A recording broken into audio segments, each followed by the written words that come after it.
మామూలుగా కొత్తగా వచ్చే సింగర్కి అసలు ఇప్పుడు ఉన్న జనరేషన్ ప్రకారం సింగర్కి మ్యూజిక్ నాలెడ్జ్ అవసరమా? గ్రాస్పింగ్ ఉంటే అవసరం లేదు, పాడగలిగితే అవసరం లేదు. న్యాచురల్గా మీకు వాయిస్ ఉండి కొంచెం శృతిలో తాళంలో పాడగలిగితే ఇట్స్ నాట్ నెసెసరీ. బట్ మీకు ఉంటే దాని ప్లస్ వేరు.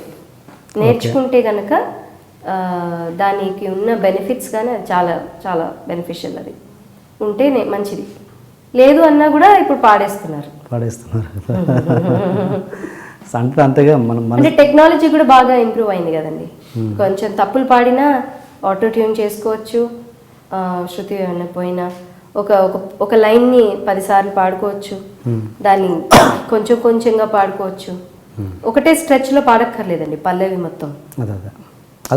ఎక్కడైనా తప్పులు పాడినా you can correct same thing. So auto tune is very helpful. ఇప్పుడు హీరోలు కూడా వాడేస్తున్నారు కదా, అంటే మ్యూజిక్ తెలియాలని ఏం లేదు కదా అంటున్నాను. అదే హీరో అంటే ఇమేజ్ అనుకోండి.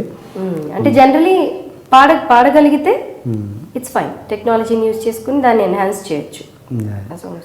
మీకు అట్లాంటి ఏదన్నా అనుభవాలు ఎదురయ్యాయా? అంటే మీరు సరిగ్గా పాడకపోవడము అలాంటి? నా టైంలో అసలు నేను పాడిన టైంలో నేను పాడుతున్నప్పుడు ఆటో ట్యూన్ అనేది ఎప్పుడూ లేదండి. It is never there. You have to sing the complete. ఇంకోటి ఫీల్తో ఉన్న సాంగ్స్ కదండి, ఎక్కడ బ్రేక్ చేసినా అంత ఫీల్ వచ్చేది కాదు. పాట పాడుతూ మళ్ళీ ఒక దగ్గర పాడి కరెక్ట్గా అలానే పాడలేం కదండి. సో తేడా వచ్చేస్తుంది. సో ఇంకొకసారి మళ్ళీ ఇది చేసేద్దామా అని చెప్పి మళ్ళీ చేసుకున్న సందర్భాలే ఉన్నాయి తప్పితే ఎక్కువ కట్స్ ఉన్న ఇది లేదు. ఎక్కువ కట్ చేసి ఒక్కొక్క లైన్ పాడాలు ఇలాంటివి లేవన్నమాట. పల్లవిలో కనీసం ఒక 3-4 లైన్లు పాడి మళ్ళీ తర్వాత బ్రేక్ చేసుకునే వాళ్ళం తప్పితే అప్పుడు అంత ఎక్కువ లేదండి. అంటే పాత టైంలో చూసుకుంటే ఎస్ జానకి గారు, సుశీల గారు, వీళ్ళ టైంలో వాళ్ళందరూ వాళ్ళు గొప్ప వాళ్ళని, వాళ్ళు గ్రేట్. అసలు ఎలా అంటే ఆ పాటలు దే ఆర్ వెరీ టఫ్. ఇప్పుడు వచ్చిన పాటలు నిజం చెప్పాలంటే they are all plain songs అండి. జనాలకి పాడుకునేలా ఉండే సాంగ్స్, ఈజీగా ఉండే సాంగ్స్ వస్తున్నాయి కదా. అప్పట్లో అలా కాదు కదా, బాగా ప్రావీణ్యం ఉండి సంగీతంలో దిట్టలు అయితే తప్పితే ఇప్పుడు మన సుశీల గారు కానీ, జానకి గారు కానీ, లీల గారు కానీ ఫర్ దట్ మ్యాటర్, లవకుశల్లో పాటలు మీరు వింటే ఒక్కొక్క గమకాన్ని వాళ్ళిద్దరు సింక్ ఎలా చేశారనేది ఆశ్చర్యం నాకు. ఎందుకంటే అంత సింగిల్ టేక్ అండి, ఇన్స్ట్రుమెంట్స్తో సహా. అప్పుడు అన్ని ట్రాక్స్ ఉండేవి కాదు కదా, టెక్నాలజీ లేదు, అంతా ఒకటేసారి రికార్డ్ అవ్వాలి పాట. ఆ ఒక్క తప్పు, అందులో ఒక్కళ్ళు తప్పు చేసినా మళ్ళీ మొత్తం పాడాల్సిందే. అంత పాడి ఆ క్వాలిటీ ఇప్పుడు లేదు. ఆ క్వాలిటీ అంత లైవ్ రికార్డింగ్లో వాళ్ళు అలా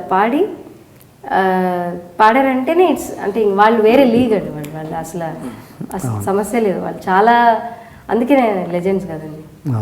నేను అనేది వాళ్ళు ఒక అవకాశాలు రప్పించుకోవడానికి చాలా కష్టంగానే వచ్చాయి. అంటే ఒక పాట పాడడానికండి ఒక నెల రిహార్సల్ చేసేవారట. ఆ పాటని రావడానికి నెల రిహార్సల్ చేసి అందరూ కలిపి, ఆ అట్మాస్ఫియర్ మంచిదండి. అది it's a healthy good environment అది. ఎందుకంటే మ్యూజిషియన్స్ తెలియకుండా అయిపోతున్నారు ఇప్పుడు. ఇప్పుడు నేను పాడడానికి వెళ్ళాను అనుకోండి, అరే ఈ సితార్ బిట్టు బాగా ప్లే చేశారండి, ఎవరు ప్లే చేశారు అని అంటే పలానా పేరు అని చెప్తారు. ఆయన ఎవరు నాకు ఫేస్ కూడా తెలీదు. తర్వాత ఎప్పుడో కలిసినప్పుడు మీరా అండి అని చెప్పి మాట్లాడడం అలా అయిపోయింది. కానీ అప్పుడు ఏంటంటే వాళ్ళకి చక్కగా అందరూ కూర్చుని బ్రేక్ఫాస్ట్ తిని ఓ పాటను రికార్డ్ చేసుకుని ఆ అట్మాస్ఫియర్ వేరండి. ఐ ఫీల్ అలాంటి అట్మాస్ఫియర్లో ఉండుంటే బాగుండేది. Hi, you are watching iDream Media. Please subscribe for more videos.